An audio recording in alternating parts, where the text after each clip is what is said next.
पितृपक्ष में भूल कर भी ना करें ये कार्य, वरना लगेगा भयंकर पितृदोष। हमारे हिंदू धर्म में पितृपक्ष का बहुत ही बड़ा और खास महत्व होता है, क्योंकि पितृपक्ष में पूरी श्रद्धा के साथ अपने पितरों को याद किया जाता है और पितरों के प्रति आभार व्यक्त किए जाते हैं। मान्यता है कि विधि विधान और श्रद्धा पूर्वक पितरों का श्राद्ध करने से उनकी आत्मा को शांति मिलती है और पितृपक्ष में पूर्वजों की आत्मा की शांति के लिए पिंडदान, श्राद्ध और तर्पण किए जाते हैं। इससे प्रसन्न होकर पूर्वज हमारे वंशजों को सुख समृद्धि का आशीर्वाद देते हैं। दोस्तों, आप सभी को बता दें कि पितृपक्ष की शुरुआत हर साल भाद्रपद माह के शुक्ल पक्ष की पूर्णिमा तिथि से होती है और पितृपक्ष पूरे 16 दिनों तक चलता है। पितृपक्ष के इन 16 दिनों में पितरों के सम्मान में तर्पण, श्राद्ध और पिंडदान किया जाता है। धार्मिक मान्यताओं के अनुसार पितृपक्ष के दौरान हमारे पितर पृथ्वी पर आते हैं और अपने वंशजों को आशीर्वाद दे प्रदान करते हैं। प्रत्येक पूर्वज की अपनी अपनी निश्चित तिथि होती है जिस दिन उनके लिए तर्पण, श्राद्ध आदि किया जाता है। जिनकी मृत्यु की तारीख अज्ञात होती है उनके लिए भी अमावस्या के तिथि के दिन तर्पण किया जाता है। अमावस्या की तिथि उनके लिए शुभ मानी जाती है। इस साल 2024 में पितृपक्ष की शुरुआत 17 सितंबर को भाद्रपद की पूर्णिमा तिथि से हो रही है। उसी दिन श्राद्ध की पूर्णिमा तिथि होगी। वहीं पितृपक्ष का समापन 2 अक्टूबर को सर्वपितृ अमावस्या यानी कि अश्विन अमावस्या के दिन होगा। हिंदू पंचांग के अनुसार भाद्रपद माह की पूर्णिमा तिथि का आरंभ 17 सितंबर को प्रातः 11:44 से शुरू होगा और साथ ही पूर्णिमा तिथि का समापन 18 सितंबर को सुबह 8:04 पर होगा।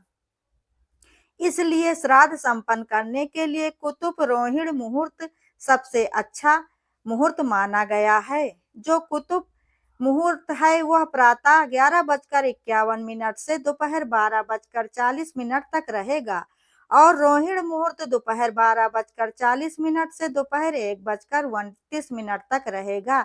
इसके अलावा अपहार काल 1:29 से 3:35 तक रहेगा। इसके अलावा दोस्तों, श्राद्ध कार्य करने की तिथियों के बारे में बात करें तो 17 सितंबर को पितृपक्ष प्रारंभ होंगे और पूर्णिमा का श्राद्ध 17 सितंबर को किया जाएगा। प्रतिपदा तिथि का श्राद्ध 18 सितंबर को किया जाएगा। द्वितीया तिथि का श्राद्ध 19 सितंबर को किया जाएगा। तृतीया तिथि का श्राद्ध 20 सितंबर को किया जाएगा। चतुर्थी तिथि का श्राद्ध 21 सितंबर को किया जाएगा। पंचमी तिथि का श्राद्ध 22 सितंबर को किया जाएगा। छठी और सप्तमी तिथि का श्राद्ध एक ही दिन यानी 23 सितंबर को ही किया जाएगा। अष्टमी तिथि का श्राद्ध 24 सितंबर को किया जाएगा। नवमी तिथि का श्राद्ध 25 सितंबर को किया जाएगा। दसवीं तिथि का श्राद्ध 26 सितंबर को किया जाएगा। एकादशी तिथि का श्राद्ध 27 और 28 सितंबर को किया जाएगा। द्वादशी तिथि का श्राद्ध 29 सितंबर को किया जाएगा। त्रयोदशी तिथि का श्राद्ध 30 सितंबर को किया जाएगा। चतुर्थी तिथि का श्राद्ध 1 अक्टूबर को किया जाएगा और फिर सर्वपितृ श्राद्ध अमावस्या को यानी 2 अक्टूबर को पितृपक्ष का समापन हो जाएगा। लेकिन पितृपक्ष के दौरान कुछ कार्यों को करने की मनाही होती है, यानी कि ये कार्य पितृपक्ष में करना वर्जित माना जाता है। अगर आप गलती से भी इन कार्यों को कर देते हैं तो आपसे आपके पितृ नाराज हो सकते हैं, जिससे आपको बुरे परिणामों का सामना भी करना पड़ सकता है और आपका जीवन दुर्भाग्य में बदल सकता है। दोस्तों, इस वीडियो में आगे मैं आप लोगों को बताऊंगी कि पितृपक्ष का महत्व क्या है और पितृपक्ष में कौन कौन से कार्य भूल कर भी नहीं करना चाहिए। लेकिन वीडियो में आगे बढ़ने से पहले दोस्तों, अगर आप लोगों को ये वीडियो पसंद आता है तो वीडियो को लाइक, शेयर और कमेंट जरूर करें और ऐसी ही ज्ञानवर्धक और धार्मिक जानकारियों एवं कथा कहानियों के लिए चैनल को सब्सक्राइब करें। तो चलिए सबसे पहले जानते हैं कि पितृपक्ष का महत्व क्या है। मान्यता है कि पितृपक्ष में हमारे पूर्वज धरती पर आते हैं और हम उनके निमित्त क्या कर रहे हैं यह सब वह देखते हैं। आपको बता दें कि पितृपक्ष में पितरों का तर्पण श्राद्ध और पिंडदान करने से उनकी आत्मा को मुक्ति मिलने के साथ साथ उनको मोक्ष की प्राप्ति भी होती है। पूरी श्रद्धा के साथ श्राद्ध के कार्य को करें, इसलिए ही इसे श्राद्ध कर्म कहते हैं। जब भी लोग इस दिन श्राद्ध का कार्य करते हैं, उन सभी लोगों को उस दिन ब्राह्मण को भोजन कराने का विधान है। साथ ही जिस दिन आपके पूर्वजों का श्राद्ध होता है, उस दिन गाय, कुत्ता और चींटी को भी भोजन की कराने की परंपरा मानी जाती है। वहीं इसे 5 ग्रास या 5 बलि भी कहते हैं। साथ ही जिन लोगों की जन्म कुंडली में पितृदोष है, उन लोगों को पंच बलि जरूर निकालनी चाहिए। पितृपक्ष का महत्व। तो आइए जानते हैं दोस्तों कि पितृपक्ष में कौन से कार्य करना वर्जित माने जाते हैं। नंबर 1, सरसों का साग। पितृपक्ष के दौरान सिर्फ मांसाहारी भोजन ही नहीं बल्कि शाकाहारी भोजन भी खाना वर्जित रहता है, जैसे खीर, सरसों का साग, चना इत्यादि। पितृपक्ष में इन चीजों का सेवन करना अशुभ माना जाता है। अगर आप पितृपक्ष में इन चीजों का सेवन कर लेते हैं तो आपसे आपके पितृ नाराज हो जाते हैं, जिससे आपको भौतिक सुखों की प्राप्ति नहीं होती है। नंबर 2, मांगलिक कार्य। पितृपक्ष के दौरान मांगलिक कार्य भी नहीं करने चाहिए, जैसे विवाह, गृह प्रवेश, दुकान का मुहूर्त, सगाई आदि तरह के मांगलिक कार्य करने की मनाही होती है। साथ ही इस समय में कोई नया सामान भी नहीं खरीदना चाहिए। नंबर 3, सफेद तिल। श्राद्ध के दौरान तर्पण के लिए काले तिल का प्रयोग किया जाता है। इस दौरान भूलकर भी लाल या सफेद तिल का इस्तेमाल न करें। साथ ही श्राद्ध करने के लिए कभी भी लोहे के बर्तन का इस्तेमाल नहीं करना चाहिए, ना ही स्टील के बर्तन का प्रयोग करना चाहिए। इस दौरान आप पीतल के बर्तन में भोजन कर सकते हैं और तांबे के बर्तन में पानी भी पी सकते हैं। आपको इस बात का विशेष ध्यान रखना चाहिए कि श्राद्ध के लिए आप जो भी भोजन बना रहे हैं, उसको ना तो चखना चाहिए, ना ही पहले खुद खाना चाहिए। नंबर 4, गौवंश और पक्षियों को ना सताएं। दोस्तों, पितृपक्ष के दौरान भूल कर भी गौवंश और पक्षियों को परेशान नहीं करना चाहिए। इससे आपके पूर्वज यानी पितृ आपसे नाराज हो सकते हैं, क्योंकि पितृपक्ष में आपके पितृ धरती पर जानवरों और पक्षियों के रूप में ही आते हैं और आपको अपना आशीर्वाद प्रदान करते हैं। नंबर 5, तामसिक भोजन का सेवन। दोस्तों, पितृपक्ष के इन 16 दिनों तक आपको भूलकर भी तामसिक चीजों का सेवन नहीं करना चाहिए।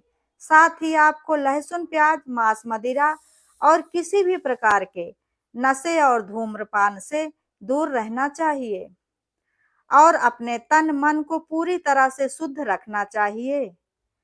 नहीं तो आपको पितरों के क्रोध का सामना करना पड़ सकता है। नंबर 6, झूठ न बोलें। पितृपक्ष में किसी से भी झूठ नहीं बोलना चाहिए।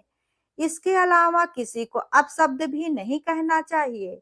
साथ ही सट्टा खेलना, किसी के साथ छल कपट करना, इस तरह के कार्य भी नहीं करने चाहिए। अगर आप ऐसा करते हैं तो आपके पितृ आपसे नाराज हो सकते हैं, जिससे आपको कठिन समस्याओं का सामना भी करना पड़ सकता है। नंबर 7, ना करें अपमान। पितृपक्ष में आपके दरवाजे पर यदि कोई भी जानवर, साधु, भिखारी आदि आता है तो आपको उनका अपमान गलती से भी नहीं करना चाहिए। इन लोगों का अपमान करने से आपके पितृ आपसे नाराज हो सकते हैं।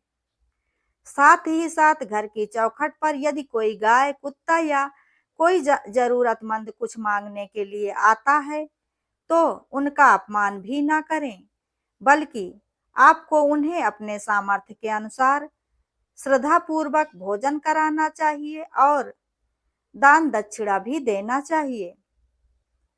नंबर 8, पेड़ों के पत्ते। पितृपक्ष के दौरान पेड़ों से पत्ते नहीं तोड़ने चाहिए। विष्णु प्रिया कहलाने वाली तुलसी के पत्ते को तो भूल कर भी नहीं तोड़ना चाहिए, नहीं तो आपको शुभ फल की जगह अशुभ फल के परिणाम का सामना करना पड़ सकता है। नंबर 9, काले वस्त्र। ज्योतिष शास्त्र के अनुसार रंगों में काले रंग को सबसे अशुभ रंग माना जाता है। इसलिए पितृपक्ष में भूलकर भी काले रंग की चीजों का प्रयोग न करें और गलती से भी काले रंग के वस्त्र धारण नहीं करने चाहिए, नहीं तो आपको जीवन भर समस्याओं का सामना करना पड़ सकता है। नंबर 10, बाल नाखून। पितृपक्ष के इन 16 दिनों में भूलकर भी व्यक्ति को अपने बाल, दाढ़ी, नाखून आदि नहीं कटवाने चाहिए।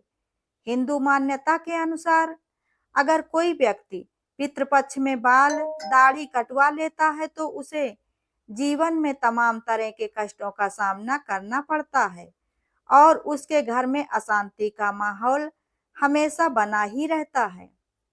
नंबर 11, ब्रह्मचर्य।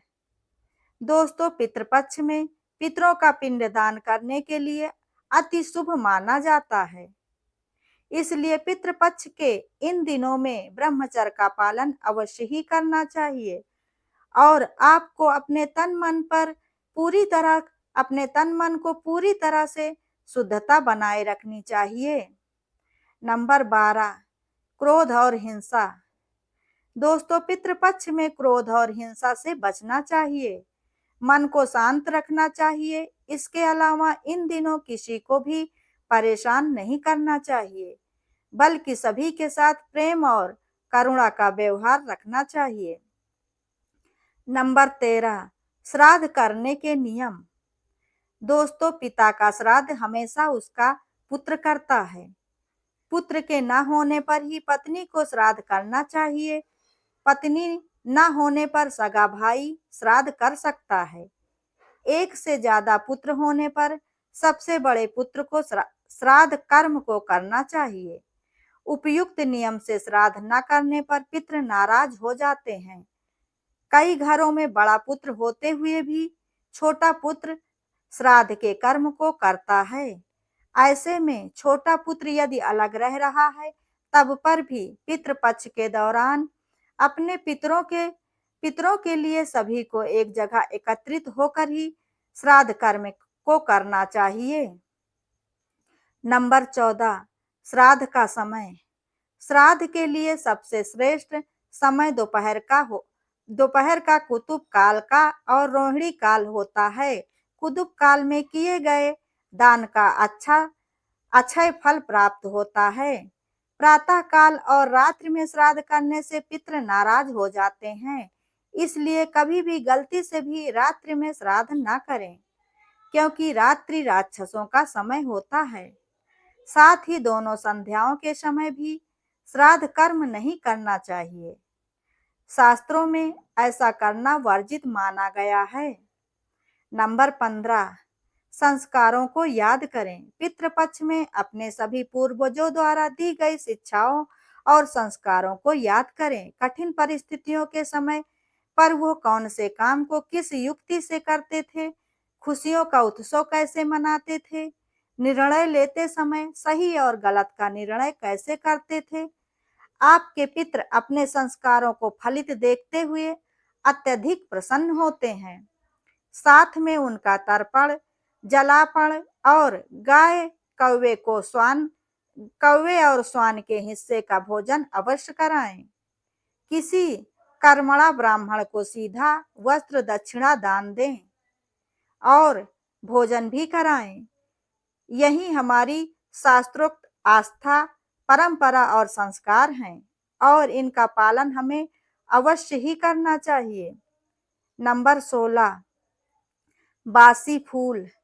दोस्तों, पितृपक्ष में श्राद्ध करते समय भूल कर भी बासी फूल या मुरझाए फूल न चढ़ाएं। अगर आपके पास ताजे फूल नहीं है तो सूखे या मुरझाए फूल भूल कर भी न चढ़ाएं। ऐसा करने से पितृ नाराज होते हैं और वास्तु दोष भी लगता है। ऐसा करने से आपके घर की सुख शांति कम हो जाती है और नकारात्मकता बढ़ती है और जीवन भर आपको कठिन समस्याओं का सामना भी करना पड़ सकता है। इसलिए पितृपक्ष में श्राद्ध करते समय मुरझाए फूलों को भूलकर भी न चढ़ाएं। नंबर 17, पितृपक्ष में अपने पितरों का तर्पण करना नहीं भूलना चाहिए। स्नान के बाद जब भी आप पितरों के लिए तर्पण करें तो उसमें काले तिल और कुश का उपयोग अवश्य करें। कहा जाता है कि बिना कुश के तर्पण देने से जल पितरों तक नहीं पहुंच पाता है। जल से तर्पण देने के लिए कुश के पूर्व का उपयोग करते हुए तर्पण करें का उपयोग करते हैं। नंबर 18, सरसों का तेल। दोस्तों, शास्त्रों में बताई गई मान्यताओं के अनुसार पितृपक्ष में सरसों का तेल किसी भी रूप में इस्तेमाल करने को पूरी तरह से वर्जित माना गया है। इन इन दिनों सरसों के तेल से शरीर की मालिश करने या फिर खाने में सरसों के तेल का इस्तेमाल करने से धन की हानि होती है और धन हानि के साथ साथ आपको कठिन समस्याओं का सामना भी करना पड़ सकता है। साथ ही ऐसा करने से आपके घर में नकारात्मक ऊर्जा का वास भी हो सकता है, जिससे आपके घर में अशांति बनी रहती है। तो दोस्तों, ये थे वो कार्य जो भूल कर भी पितृपक्ष में नहीं करने चाहिए। अगर वीडियो अच्छी लगी हो तो वीडियो को लाइक और शेयर अवश्य करें। वीडियो अंत तक देखने के लिए धन्यवाद।